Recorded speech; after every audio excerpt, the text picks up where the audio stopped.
கோயம்புத்தூரில் ஒரு function attend பண்ணிட்டு பொள்ளாச்சி பக்கமாக வரும்போது சரவணம்பட்டின்ற ஒரு ஊரில் குட்டிப்பா நாட்டுக்கோழி மண்பானை விருந்துன்ற கடைக்குள்ளே சாப்பிட்லான்னு கடைக்குள்ளே போனோங்க. பார்த்தா நமக்கு இடமே இல்லைங்க.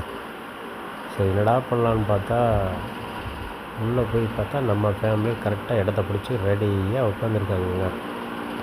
சரி உட்காந்தாச்சு, நம்மகிட்ட யாரா ஆர்டர் எடுப்பா அப்படின்னு பார்த்துட்டு இருக்கும்போது ஒரு நண்பர் வந்தாருங்க.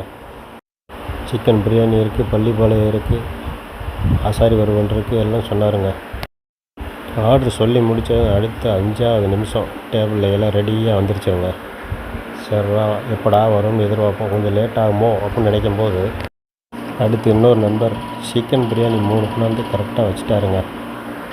எல்லோரும் பகிர்ந்துக்கிடுவோம் அப்படின்ட்டு 3 பிரியாணி வாங்கி ஆளுக்கு கொஞ்சமாக ஷேர் பண்ணிகிட்டே இருந்தோம். என் பையனுக்கு முட்டை வேணுமான்னு கேட்டதுக்கு இல்லை முட்டை வேணாம் அப்படின்னு சொல்லிட்டான். அதே மாதிரி என் தங்கச்சி பையன் ஆதித்யாவும் எனக்கு முட்டை வேண்டாம் அப்படின்னு சொல்லிட்டான். உடனே என் ஒய்ஃபு மூளையில் வந்து தான் முட்டைன்னு சொல்லி நம்ம இலையில தள்ளி விட்டாங்க.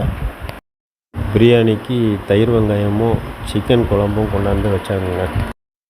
அடுத்தது ஆசாரி வறுவல் ஒன்று வாங்கி எல்லாருமே ஷேர் பண்ணிக்கிட்டாங்க. ஷேர் பண்ணிட்டு இருக்கும்போது ஒயிட் ரைஸ் வந்துச்சுங்க. ஒயிட் ரைஸும் எல்லாருமே ஷேர் பண்ணிக்கிட்டோம். ஒயிட் ரைஸு அப்படி வீட்டு சாப்பாடு மாதிரியே இருக்குது அப்படின்னு சொன்னாங்க என் தங்கச்சி. நீங்களும் சாப்பிட்டு பார்த்துட்டு எப்படி நல்லா இருக்கா என்ன கமெண்ட் பண்ணுங்கள், ஷேர் பண்ணுங்கள், சப்ஸ்கிரைப் பண்ணுங்கள்.